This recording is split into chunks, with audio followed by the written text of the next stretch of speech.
Hello అండి, welcome to my YouTube channel need.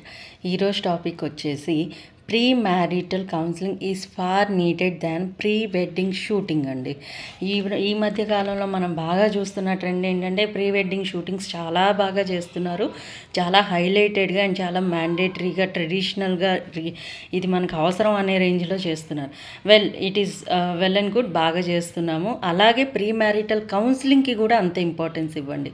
Pre marital counselling అంటే ఏంటండి, దీనిలో అసలు ఏమేమి కవర్ చేస్తారు అంటే, ప్రీ మ్యారిటల్ కౌన్సిలింగ్లో వచ్చేసరికి మీకు నెక్స్ట్ మ్యారిటల్ లైఫ్లో ఫేస్ అయ్యే ఇష్యూస్ ఏంటి, మీరు వర్క్ లైఫ్ ఎలా బ్యాలెన్స్ చేస్తారు, కపుల్స్ ఎంప్లాయీస్ అయితే ఎలాగ వర్క్ లైఫ్ బ్యాలెన్స్ చేసుకొని ఇల్లు రెస్పాన్సిబిలిటీస్ బ్యాలెన్స్ చేస్తారు, లేదు వైఫ్ హోమ్ మేకర్ అయితే ఎలాంటి డ్యూటీస్ ఆవిడ చేస్తారు, బయట మీరు ఎలాంటి డ్యూటీస్ చేస్తారు, రిలేటివ్స్ని మీరు ఎలాగ మేనేజ్ చేసుకుంటారు, మీ ఇన్లాస్ రిలేటివ్స్ని ఎలా హ్యాండిల్ చేసుకుంటారు, అలాగే మీరు కిడ్స్ని కనుక ప్లాన్ చేసుకుంటున్నట్లయితే కనుక కిడ్స్కి మీరు ఎలాంటి ప్రయారిటీస్ ఇవ్వాలి, ఎంత టైం మీరు స్పెండ్ చేయాలి, ప్రెగ్నెన్సీ దగ్గర నుంచి డెలివరీ దగ్గర నుంచి తర్వాత 2 to 3 years మినిమం 5 years టోటల్గా మీరు ఒక కిడ్కి డెడికేట్ చేయవలసిన టైం ఉంటుంది. సో ఇలాంటి ఇష్యూస్ అన్నీ కూడా మీరు ఎలా ప్లాన్ చేసుకుంటారు, ఎలా ఆర్గనైజ్ చేసుకుంటారు, దీనిలో మీరు ఫేస్ చేసే ఇష్యూస్ ఏంటి, ఇన్ కేస్ మీరు ఇవి సరిగ్గా హ్యాండిల్ చేసుకోలేకపోతుంటే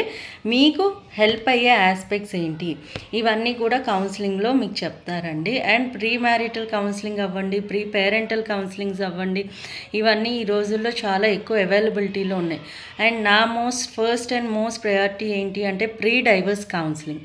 ప్రీ డైవర్స్ కౌన్సిలింగ్ అనేది ఏంటి అంటే, మీలో చాలామంది చాలా ఇష్యూస్లో సఫర్ అవుతున్నారు అండ్ అది బేర్ చేయలేక డైవర్స్ వరకు వెళ్తున్నారు. వెళ్ళను డైవర్స్ తర్వాత అది సాల్వ్ అవుతుందా లేదా, లేకపోతే ఇంకా పెరుగుతుందా, ఇలాంటివన్నీ కూడా మీరు కన్సిడర్ చేసుకోవాలి. ఇలాంటివి కన్సిడర్ చేసుకొని డైవర్స్కి వెళ్తే బెటర్ ఆప్షనా, డైవర్స్కి వెళ్ళకుండానే మనం మేనేజ్ చేసుకోవచ్చా, లేదు డైవర్స్ కాకుండా ఇంకేమైనా ఆల్టర్నేటివ్స్ ఉన్నాయా, మొత్తం మీద